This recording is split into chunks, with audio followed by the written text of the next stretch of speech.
కాన్స్టిపేషన్కి సంబంధించిన యోగా గురించి నేర్చుకుందాం. అన్ని రోగాలకు కూడా కాన్స్టిపేషనే కారణం.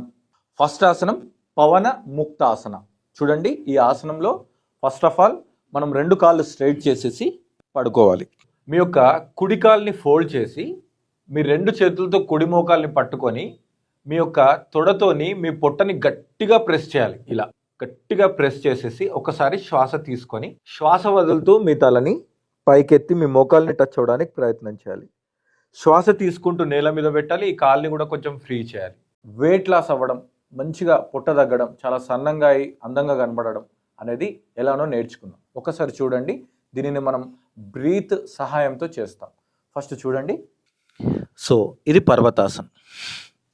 ఒకసారి కంప్లీట్గా శ్వాస అంతా పర్వతాసనంలో వదిలేయండి. శ్వాస తీసుకుంటూ ఇగో ఇది ప్లాంక్.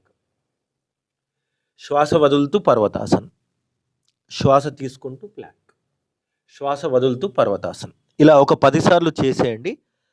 తర్వాత లాస్ట్లో నార్మల్ బ్రీత్లో అంటే ఇన్హేల్ ఎగ్జేల్ అనేది నార్మల్గా జరుగుతూ డయాబెటీస్ అనే సమస్య ఎలా అధిగమించాలి అనే దానికి ఒక 3-4 ముఖ్యమైన పాయింట్స్ ఈరోజు మనం చూద్దాం. ఒకటి, మనం ఏ ఆహారం తింటున్నాము అనేది ముఖ్యమైనది. అలాగే ఎప్పుడు తింటున్నాము అనేది ఇంకొకటి. అలాగే ఎలా తింటున్నాము, ఎంత తింటున్నాము, ఈ 4 అంశాలు చూస్తున్నాం.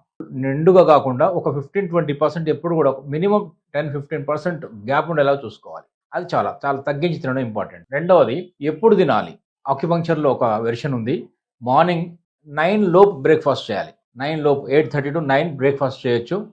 బ్రేక్ఫాస్ట్లో కార్బోహైడ్రేట్స్, హైట్ తక్కువగా ఉన్నాము, హైట్ గ్రోత్ ఇంక్రీజ్ కావడానికి ఏమైనా ఉన్నాయని అడుగుతుంటారు.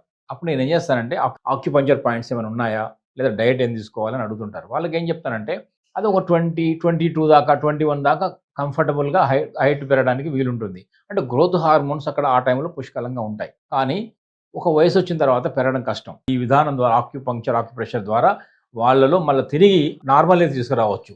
ఇప్పుడు ఆ ప్రెషర్ పాయింట్స్లో చూడండి, ముఖ్యంగా ఇక్కడ ఉంటుంది, బ్రుకుటి మధ్యలో ఉంటుంది ఒక పాయింట్. గ్రోత్కు సంబంధించినటువంటి పిట్యూటరీ గ్లాండ్ని యాక్టివేట్ చేస్తుంది. ఇలా స్ట్రైట్గా చిన్న చిన్న పిల్లలు కూడా ఈ మోకాళ్ళ నొప్పులు అనే మాట వింటున్నాం. ఓకే, ఈ మోడల్ ఇది మోకాళ్ళు, 2 మోకాళ్ళు చాలా క్లియర్ కనిపిస్తున్నాయి కదా. ఇవి దీనికి ఆక్యుపంక్చర్ పాయింట్ ఎక్కడ ఉందంటే చూడండి, చాలా గమనించండి.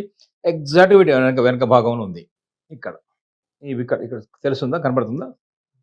మోకాళ్ళ యొక్క చిప్పల యొక్క ఎగ్జాక్ట్ ఈ ఫోల్డ్లో ఉంటుంది. ఈ ఫోల్డ్లో కూడా మధ్యలో ఉంటుంది. దీని పాయింట్ పేరు ఏంటంటే యూరినరీ బ్లాడర్ 40 అంటాం, UB40 అంటాం. ఈ వెనక భాగంలో చాలా మందికి వాపులు ఉంటాయి. ఇక్కడ ఈ వాపులు ఉంటాయి, నొప్పులు ఉంటాయి, ఫోల్డ్ చేయలేరు, ఓపెన్ కాదు.